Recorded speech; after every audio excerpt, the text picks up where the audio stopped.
after a long delay, the government has notified new labor codes being considered as one of the mega reforms in the labor sector, and to discuss about the key provisions along with the challenges in its implementation, here with me, the Union Labour Secretary Vandana Gurnani. Grateful to you, ma'am, for speaking with us on ET Now. The rules have been notified. In fact, it took so much time. But my question to you is, are the states on board? Yeah, so, as you would know, that labor is in the concurrent list of the Constitution. Yeah. And in Government of India, we've all believed always in the concept of cooperative federalism. And the states have been with us and on board, not just now, but throughout this journey. The codes were framed in complete consultation with the states, along with the consultation with the unions as well as the employers. And the rules have also been framed by majority of the states. And these rules were also framed in consultation with us. We have been handholding the states to make sure that they are in sync with the overall national legal framework for the codes. And I would also like to point out that even before the codes became effective in November now, many states had carried out amendments in their existing acts, some of the amendments which are in sync with the codes. So which is a complete reflection of the state's willingness and state's readiness to go on with the codes and the rules. And it requires a notification by each state as well. So will the state, including Indian territories, notify these rules before its nationwide rollout? So as I said, the rules have been kept ready. We have had extensive consultations in the past, including regional consultations. And now that the code has been made effective, the states will be required and also the UTs will be required to notify the rules. Okay, some of the provisions are very progressive, I must say. And will these provisions lay down foundation for Industry 4.0? Certainly, I think you have said it very rightly. It is a complete new structural transformation which will bring out a transformation in the labor markets. There are very, very progressive provisions in these codes. I would begin by stating the biggest provision that we have is, in terms of the way the economy has changed. We are moving towards more digital economy. So the codes have a big provision for flexibility in terms of flexible hours of working. It has provisions for the gig and platform work, the new digital economy. So in that sense, it is an enabler for Industry 4.0. Along with that, in terms of formalization, in terms of, I would say, universalization of wage security, universalization of occupational safety and health, universalization of social security covering unorganized gig workers, etc. for the first time. It's almost in sync with whatever has been done in the developed world. So it is a big change in that sense. An important thing that I would like to talk about here is also there are provisions for fixed term employment, which again are in sync with the flexibility that is needed in our current economic situation, because it allows industries to be able to hire people for limited period of time when they have a peak demand, and they can hire them directly without going through contractors. And it's also a win-win situation for the employees, because they get all the benefits of regular employees like leave, maternity benefit, and even gratuity if they complete 1 year. Plus, if you ask me, the youth of today are mobile. They want an experience in a particular industry or a sector, and then with that experience they build their CV and they want to move on to other sectors. So it meets those aspirations that instead of working through contractors, they are working directly with the company, and it helps to build their employability also. When we talk about Industry 4.0, I would also have to talk about women's participation. And these codes have a slew of measures which are in favor of women, whether it is allowing nighttime employment of women. Women are allowed in every employment now, including hazardous industries. Women have options to work from home in the services sector. There are provisions for the care, that is creches, etc., where there are more than 50 employees. So in that sense, it is preparing for Industry 4.0, where women, which cannot happen without women's participation. And again, a big push on digital. There is the compliances would be all through a digital mechanism. For the industries, there is a huge amount of compliance reduction. So the number of sections and rules come down to 1/3 of what they were previously. There would be a single registration, there would be a single license pan in India, there would be a single return. and the number of returns, etc., that they have to file has been therefore drastically brought down. So in that sense, with the reduction in compliance, it is likely to spur even more domestic investment. You mentioned about gig workers, platform workers. For the first time, they are going to get legal recognition, where these aggregators will have to contribute 1 to 2% of their annual turnover to the social welfare funds. So, how would government ensure the implementation of this provision? So, if you see the code, the provisions are very clear that a social security fund would be set up. In this fund, the contribution from the aggregators, which is 1 to 2% of their turnover, subject to a maximum of 5% of the payout to the workers, would be deposited. And from this fund, schemes would be framed, which would ensure that the gig and platform workers get social security, whether it is pension or insurance.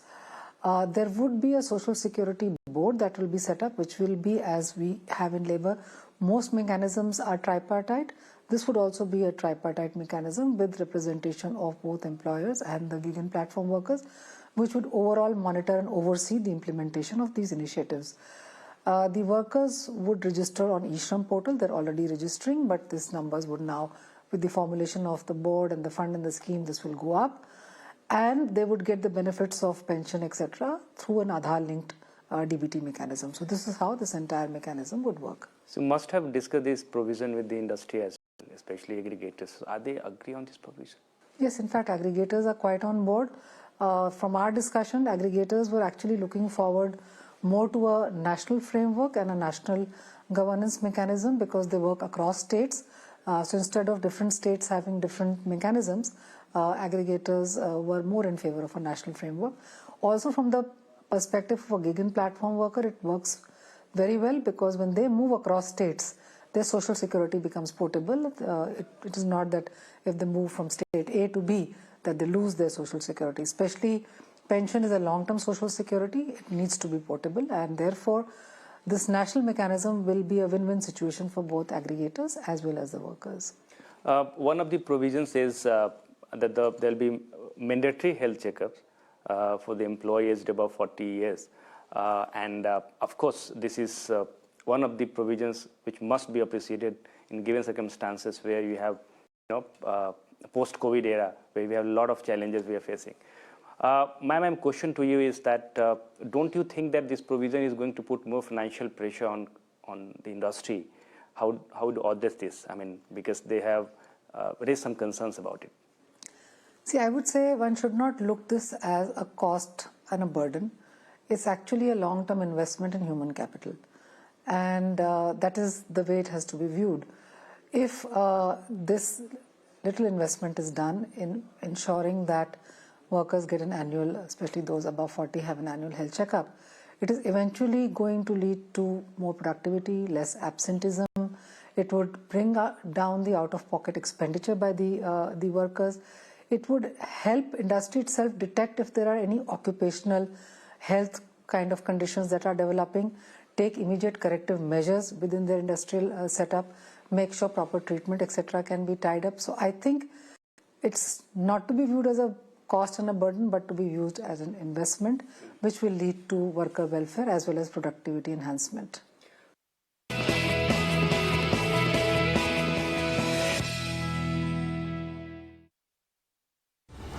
In association with SBI, best है सबको पता है.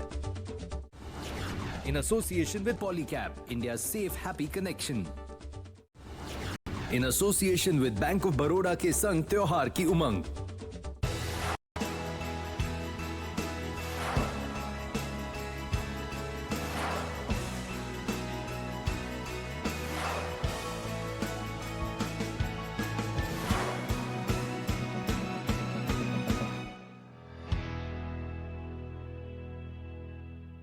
और NRI? अरे उससे याद आया, एक एनआरआई अकाउंट खोलना है। Go for SBI NRI account. Easy है। एनआरआई रिलेशनशिप मैनेजर मिलेगा और portfolio investment services bro. Open account digitally, easy PG, lemon squeezy, सबको पता है। एसबीआई एनआरआई सर्विसेज इजी है, सबको पता है। Uttar Pradesh is charting a new path of sustainable urban transformation with green growth, smart infrastructure, and eco-friendly cities of the future. Under the visionary leadership of Chief Minister Yogi Adityanath, the state government has approved the Urban Green Policy to promote environmental sustainability across cities. Smart city mission, और अभी तक तो हमने 17 municipal corporation को यानी नगर निगमों को लिया था, और इस बार के बजट में तो हम लोगों ने ये भी व्यवस्था की है कि हर जिला मुख्यालय की नगर निकाय को स्मार्ट सिटी मिशन के अंतर्गत हम लोग उसका भी विकास उसी रूप में करेंगे. With modern metro networks across 6 key cities, state government is providing rapid, reliable, world-class urban transportation to citizens. 8 solar parks totaling 4,995 megawatt in Bundelkhand are set to accelerate solar expansion and significantly cut the state's carbon footprint, driving a cleaner, greener future. Integrated command and control centers established across all municipal corporations are serving as the nerve centers of urban management. Uttar Pradesh is driving a new era of smart, sustainable and future-ready urban development.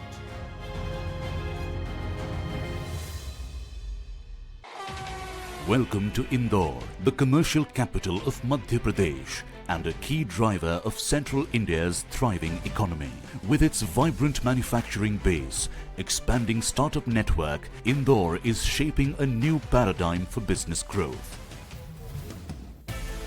Join visionaries and industry leaders as they decode Indore's transformation into a center of growth and opportunity.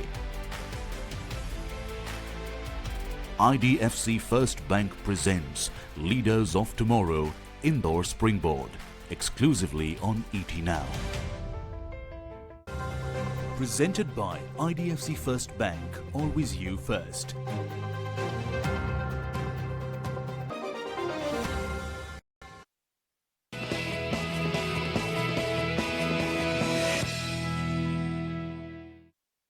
Allow me to ask you a question on fixed-term employment, which is one of the key provisions of these reforms, where, of course, fixed-term employment is going to get legal shield this time. Of course, this is being considered a very progressive step. But the question to you is that how would government ensure that the permanent jobs not being, converted into fixed-term employment? See, first of all, the intent of the code was never to replace the permanent employment with FTE. The intent is to actually reach out to the employment which is, say, seasonal in nature or project-based in nature, which typically gets done through contractors, to shift that towards a direct employment with the establishment of the business or the industry. And I would say that for the industry, it's a saving because they don't have to pay for the contractor fees, etc. They get them directly for the duration that they want. And for the worker, it is again important, as I said, it meets their aspirations, it provides them better wages, leave and other gratuity and other facilities. Having said that, this is very clearly the intent, but if there is any such retrograde move of permanent employment being shifted to FT, there are legal safeguards. We have tribunals which have been set up under the code, and I would also like to mention now the tribunals will have 2 members for faster disposal of cases. So apart from a judicial member, there would also be an administrative member in the tribunals, and if such kind of a move happens, there are those kind of legal mechanisms available for workers to approach. In addition to that, under fixed-term employment, there is a provision that the employee would be entitled to get gratuity after 1 year of service.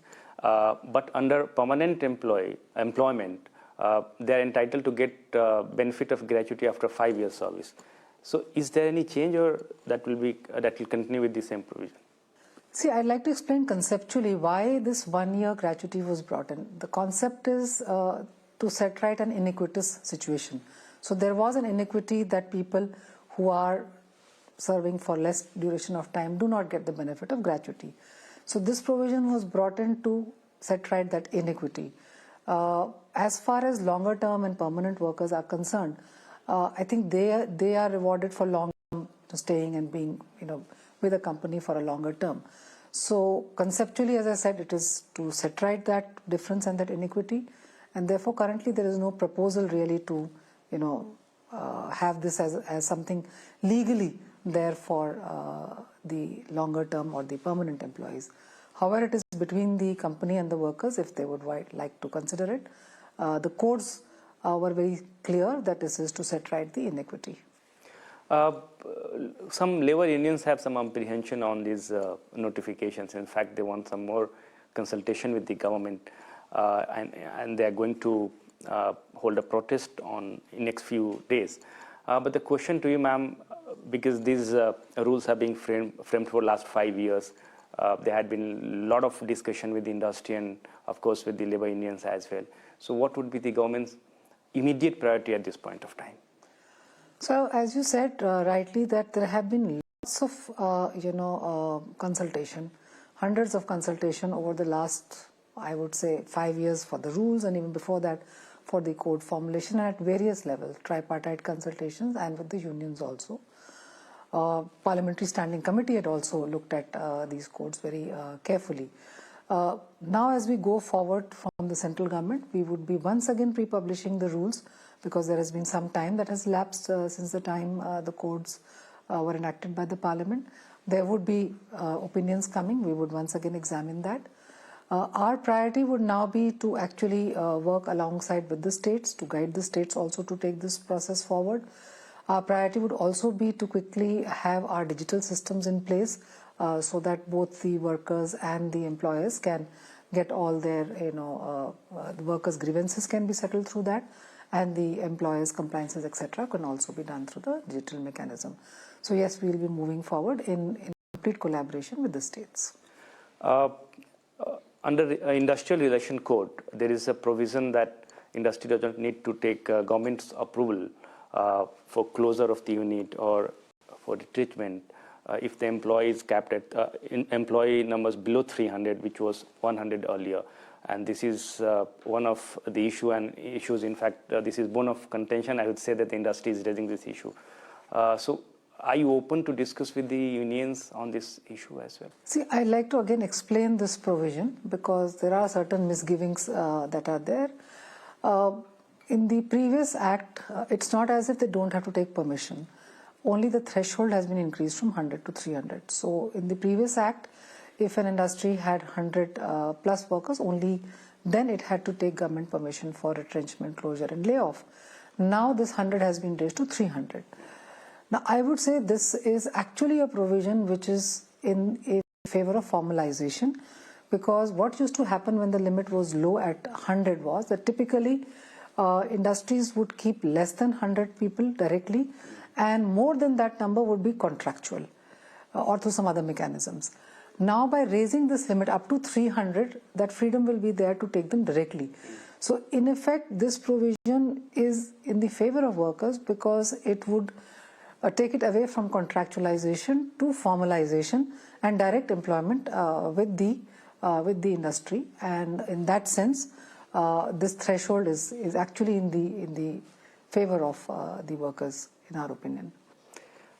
Labor unions also oppose the provision of possibility of 12 hours work shift. I mean, is this a misconception or something which would like to clarify?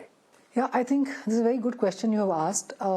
There is a cap of 48 hours per week. Right. That cap cannot be violated. That has been continued in the codes, that at no cost anybody would work for more than 48 hours. Right. Now within that 48 hours, the number of hours per day can be adjusted. It could be 8 hours, in which case they would work for 6 days. It could be less. It could be more than that. It could go up to even 12 hours, but that would mean that they work 4 days and 3 days are paid holidays. So that is how the code has been prepared. It's actually done to provide flexibility, because again, it's not all the time. There may be times when there is a peak demand for work and workers. In those days, it could be for that, it could be, the shift could be a longer shift. On other days, it could be a normal shift. So this is trying to bring that flexibility. Having said that, there are two other, I would say, safeguards. Any extension beyond the normal working hours is only with the consent of the worker. It cannot be a forced kind of a condition. And secondly, if it exceeds this 48 hours, overtime has to be given, and it has to be given at twice the wage. So within India, I would say we have one of the world's highest overtime rates that has been protected in the codes. And if you ask me again, I bring the gender angle to this. The flexibility that it provides in terms of getting longer rest days. If one works for 4 days, 12 hours, 3 days are paid holidays. So this kind of flexibility in the number of days of work, hours of work, is not just beneficial for the industry but also for the workers who are desirable, who are desirous of this kind of flexibility. Okay, now the codes have been notified. So will you interact with the states once again? Yes, certainly. Our engagement with states has been continuous. We very recently had a national workshop on 11th and 12th November on various issues, including a discussion on the labor laws. And we will be continuously engaging with the states because, as I said, we are one country and we believe in the spirit of cooperative federalism. Ma'am, my last question before I let you go. How will these rules or new laws will play their roles in India's journey to become Atmanirbhar or Viksit Bharat by 2047? That's again a very important question. See, as I said, by ensuring that there is universal minimum wage, and as you know, wage definition has also changed, by ensuring that there is a floor wage, there is timely payment of wages, by ensuring universal social security, both for unorganized and organized workers, this would actually give more income in the hands of our workforce, which is what the intent of the code is. And if we talk about development, this could lead to higher consumption. On the other side, with the huge reduction in compliances, there would be hopefully a spur in domestic investment and FDI, and that would in turn lead to more economic growth and also employment along with that.